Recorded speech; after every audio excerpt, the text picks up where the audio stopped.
Woodworkers Club has a number of resources. A lot of information is available on our website that you can access just by typing in telcovillagewoodworkersclub.com. It'll bring you up to this home page, and there's lots of information available from this home page. Today we're going to be looking at tools available to members. Click on that link, and it takes you right to this section. It talks about the types of tools that are available. There are large stationary tools, there are smaller tools that are portable. A number of tools are owned by the club, but many of our members have also offered their personal tools for use by other members.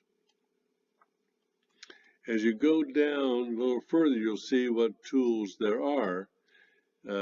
This option, the default, shows 10 entries are shown at a time. There are 93 entries, so if we just click to 100, everything will appear. So, for example, here's a biscuit joiner owned by the club. They will be lent out, and Don Schmidt is the keeper of that. If you want to save some time, there's a search possibility. So let's say you want bits. And it shows all the bits that appear on the list. Again, what kind of tool it is, who owns it, if it can be lent out as we use it in the shop. So this gives you the name of the keeper. In order to contact that person, you come up to here, you go to member information, and you will usually need a password to get into here, but here's the list of all of our members. It's kind of hard to read at this level, but there's a key here where you can magnify and bring it up so it's legible, and you just scroll down using these keys. So this gives you the name of the member, their address, their phone number, their spouse's name, and their email address. It's as easy as that. You just find out what tool you want, who's the keeper, come to this page, and this shows you how to contact them. And that's it.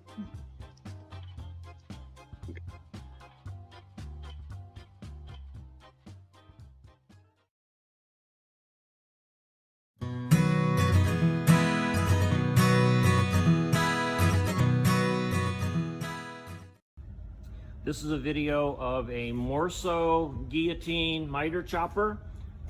It's from Norway, and it chops miters. But rather than, a lot of people have seen miter trimmers that trim the ends of a miter, this actually has this double-sided blade here that is literally a guillotine chopper.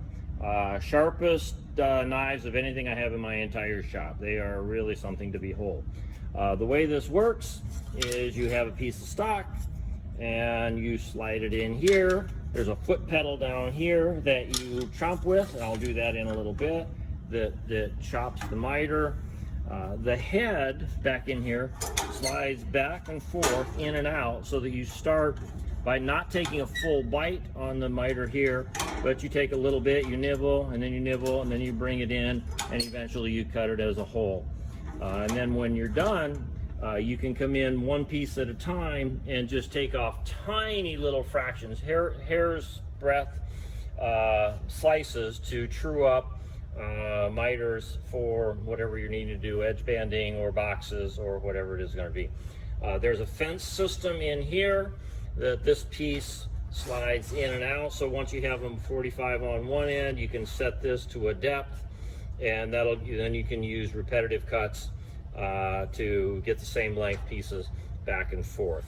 But I generally freehand them, and I'm going to cut, just take this piece of scrap mahogany that this is about a 1/2 inch thick, a little less than a 1/2 inch thick by 1 1/4 inch wide.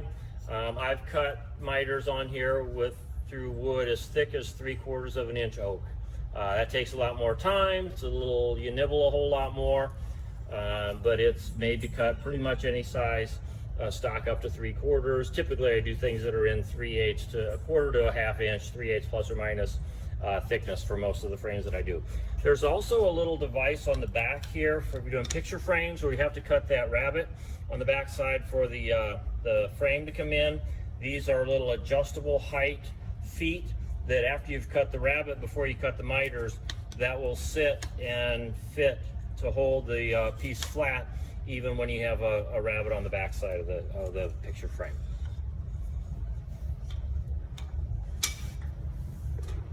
So here the head is all the way back, and I'm going to start sliding it in, show how you can nibble a chunk.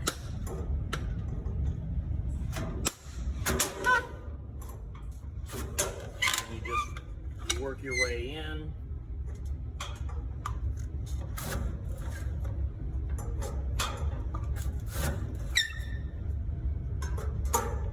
And the last cut comes all the way through. Once it's all the way in, and you have two sides of a miter. Come over here, show you how those go together. What's really nice about this is because there's no saw kerf on there, on the outside edge you actually get continuous grain working its way through because you haven't lost that 1/8 of an inch of a saw kerf. And so then when you want to trim up those pieces to the exact length to get rid of all miters, you come back over here, you drop it down, you slide your piece of wood up against the knife, open it up, slide it in just a shade, and you cut again, and it shaves off that little piece. The other thing, because it's shaving rather than cutting, the grain's more intact on the end. You don't have the violence, I guess, of a saw blade that would be cutting on that miter. But then you can just come back and trim and trim until you get exactly down to whatever you need, 128 to make sure your miters are dead perfect all the way around on 4 sides. Thank you.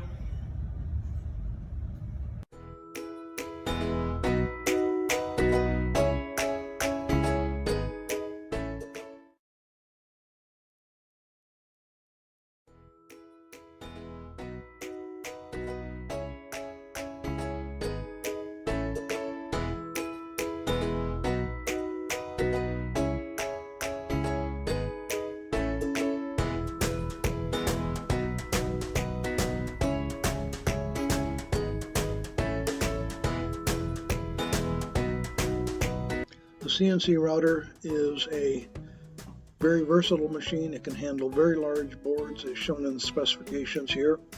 It does require special software, and Ron has information about which software can be used with it, but it is very versatile. It can handle just about anything you throw at it, and it is really a great machine that can really add value to your work.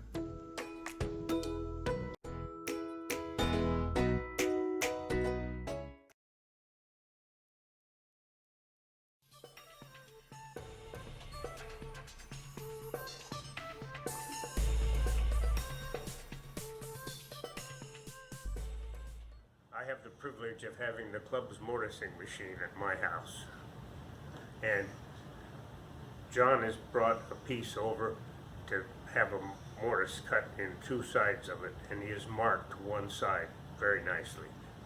So I will show you how you set the mortising machine up. It has a choice of between a 1/4 inch and 5/8 inch size mortise, and John has selected a 3/8 inch bit. I put the bits in the machine prior to having somebody come because it's a rather complicated task to get the bit put in correctly. The machine is pretty much a drill press that drills square holes, and it is also set up so that it can be adjusted to make the holes virtually any place you want on your workpiece. It has a travel in and out, and a travel back and forth, and it has set stops to allow us to repeat mortises as desired. When a person brings the piece over, we set the depth stop first on the machine, and we do that by locating the piece where we can see the mark for the depth. We make sure the cutter is just below the mark for the depth stop. Depth stop is on the back of the machine, and you'll see the rod stays in place as I move the cutter down, and when I get it to just the right mark, I lock the stop. And now it'll go up and down and stop at the proper depth. The opening of the bit that you can see here has to always be on the previously cut side, so the chips can easily be removed as it cuts.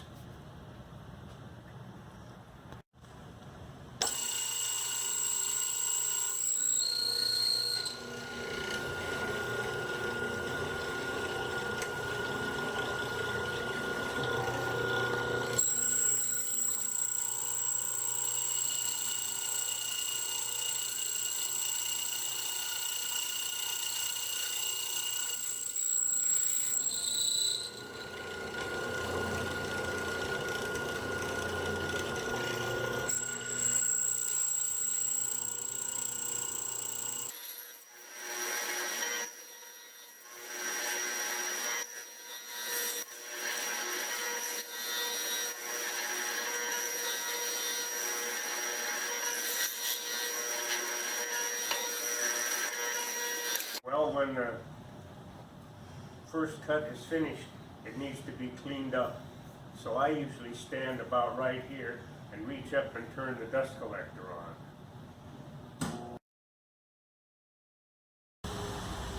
I positioned the machine in the shop near where it was easy to vacuum each cut up, and so we can proceed to the next side of the leg. All right, now we're going to turn the piece 90 degrees and get ready for the next cut.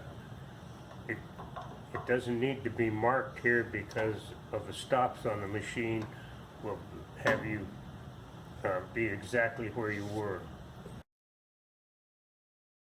This is a tenon I cut with a dado set on my table saw, and it seems to do very well.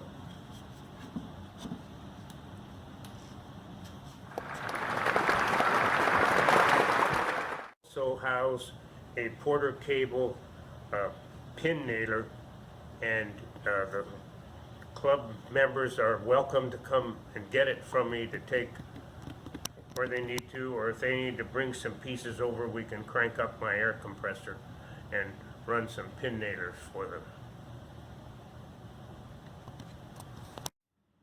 One of the things that Dave has is a sharpening kit for the Mortising machine, and that's also the clubs. Consist of the sharpening bit, which straightens the bits themselves so they don't have any bend in them, and once you do that you can sharpen it on the diamond home. And Dave, how sharp is it? It's so sharp I do not pick it up. That's sharp.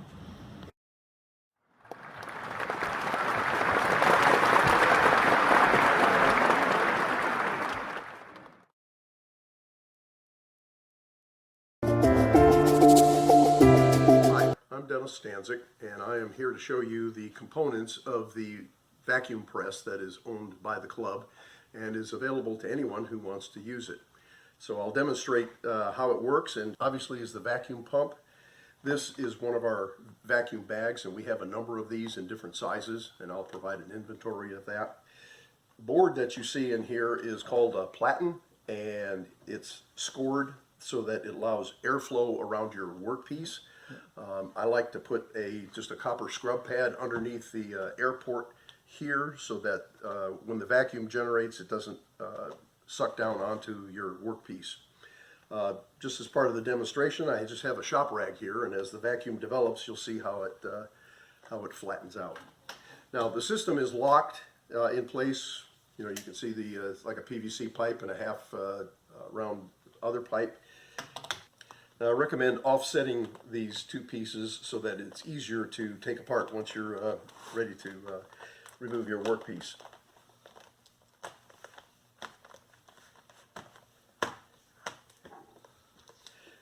This provides a very good seal, and I'm going to plug the pump in right now and the vacuum will start. There's no on-off switch. All you have to do is plug it in and it goes.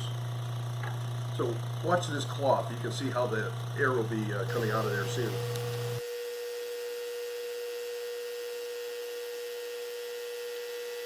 Now you'll leave your workpiece in here for the amount of time it takes for the type of glue that you're using to set up. Typically you could run this for say an hour to allow the adhesive to start setting. And so you can see this is an excellent device for flattening shop rags.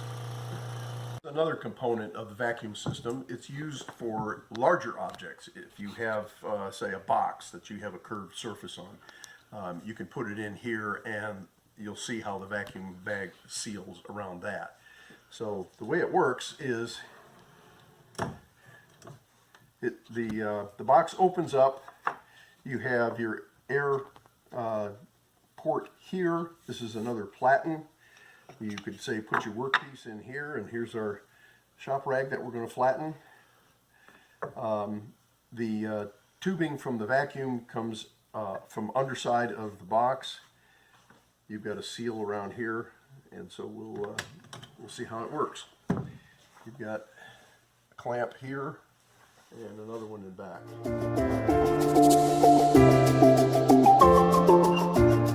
Okay, it keeps going, but it's just going to take a while because the vacuum it's so much larger area that they have to remove the air from. But you can see it's already flattened out quite a bit. This puts an estimated 10 pounds per square inch on your workpiece, which when you spread it out over a piece of work, it's quite a bit of pressure. I know Dick Hoffman mentioned to me one time that he was working on a project and he had some 2x4s supporting his workpiece, but the 2x4s itself were not entirely supported, and the vacuum broke the 2x4s, just cracked them. So there's quite a bit of pressure here.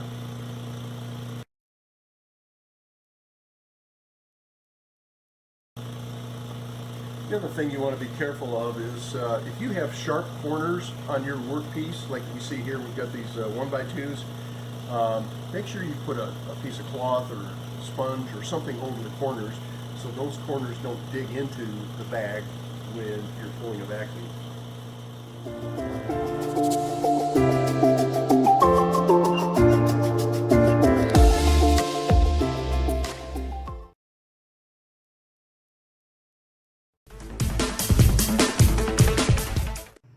This is a kit to put threads on a wood dowel and put threads in a hole to screw the dowel into. This one will work with a 3/4 inch dowel. This puts threads on the dowel, and these two thread the hole. The instructions that came with the kit are also available.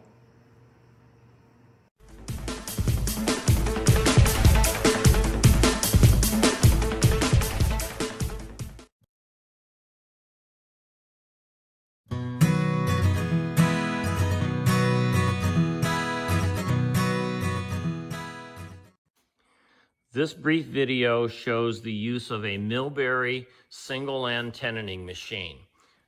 Millbury, there are various tenoning companies that made tenoning machines over the years. Millbury is one of the most well-known and smallest machines that are made that do dedicated tenon cutting. So the way this works is these two cutters sitting right here, these two spindles have cutters on the end that rotate in unison very fast, coming this way, and they cut tenons. That's all it does. It does not have an accessory device on the back that are called cope heads that'll also cut the corresponding copes if needed, but it just cuts straight tenons. It's set to cut dead on 3/8 inch to mate with a 3/8 inch mortise off the mortiser. And you have to be sure you start with a 3/4 inch, very straight, dead on 3/4 inch piece of stock. And when you do that, it'll just cut you, the way it's set right now, 1.25 inch long tenon by however wide a piece of wood you want. And this sliding table just pushes the piece of wood right through the cut. So if you go around there, and my wife is going to hold while I cut one tenon on this piece. So right here. So you slide this in here. This is going to slide forward there. It's going to cut a tenon right across here. Both sides at the exact same time.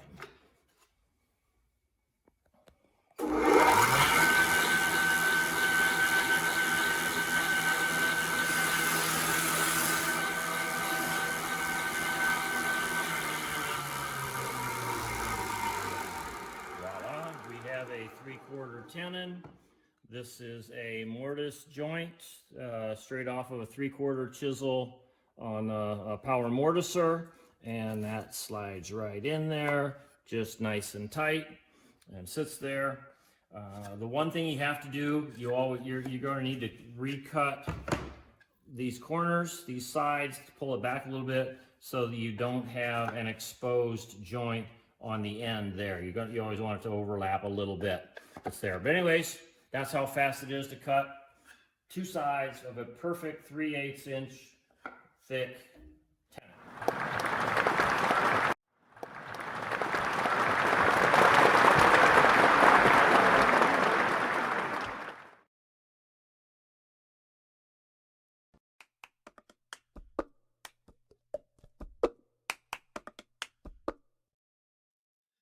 Here's the small elliptical jig.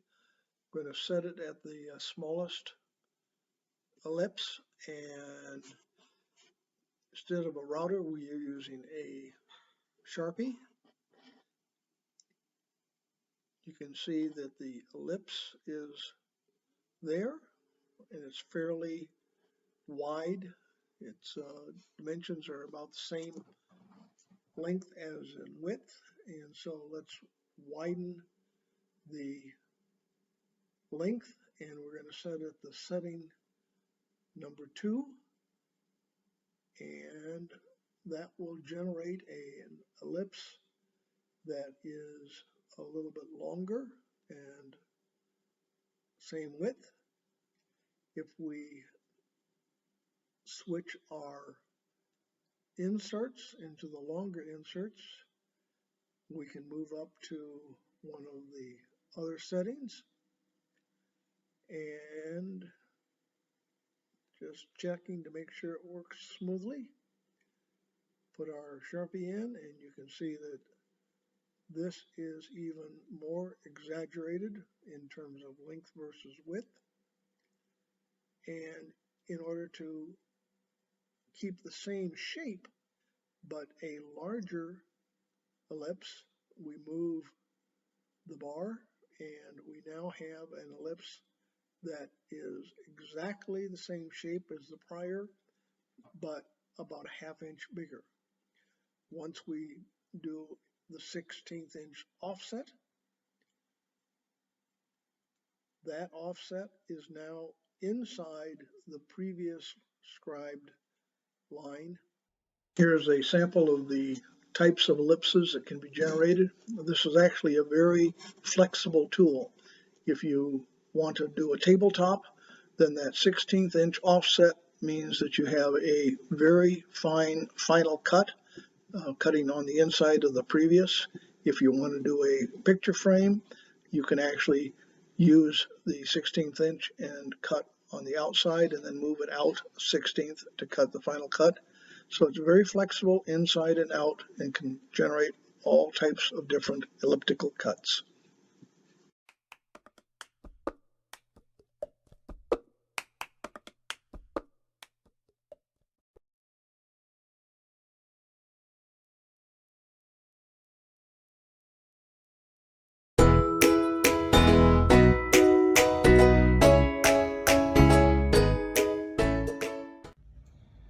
This is a video of a 4-inch Delta edge sander. The website of the club says it's an Acme 2C. That's a former edge sander that I had. It had a 2-inch belt. I've since upgraded. This is a 4-inch made by Delta. I actually have a variable frequency drive on here that allows me to reverse and make it variable speed, but most times you wouldn't have that. This is just exactly what it says. It's an edge sander. It has an idler drum on this side. It's got a motor drive drum over on the other end that's underneath there. A real simple machine that lets you work on either side if you want. This end here has an elevating table that raises up and raises down. I generally leave it up so that I can use the full width of the belt, but I'll drop it down if I've got a 4-inch tall piece of wood that needs the full height of the sanding belt. On this side over here is what's called a forming block. You can get pieces of wood that lets you press in here for some tension. You can work up here on convex surfaces if you need to, but I generally do most of my convex surfaces just over on the flat side over here. You can also work freehand on the idler drum to do concave surfaces. And I'm going to show you a few different pieces of wood that I'm working with. It's really nice for sanding the outside of boxes or finger joints or dovetails if you want to clean up your glued up box joint on the side of a box, and I'll show you a sample of that.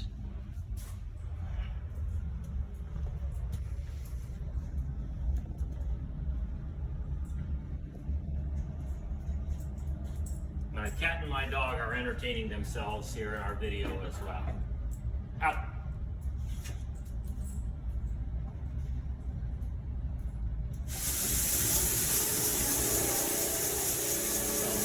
There's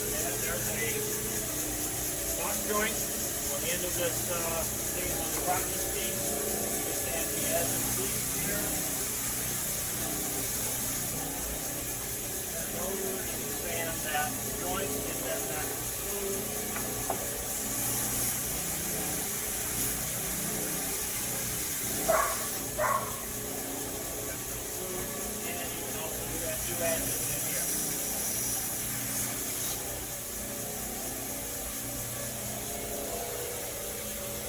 Bigger piece of stock, contact edges, and the big glue up for the formals that I made.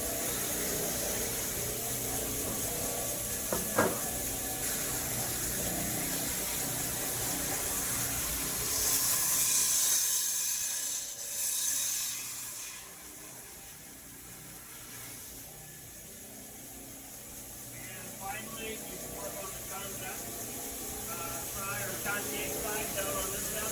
Freehand on the end.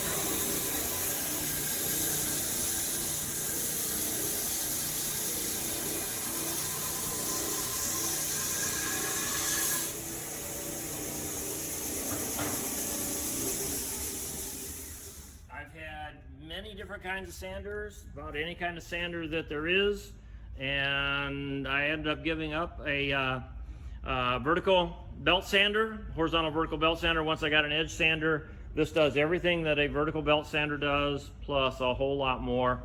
And it's just really, really nice for sanding big, flat surfaces. Thank you.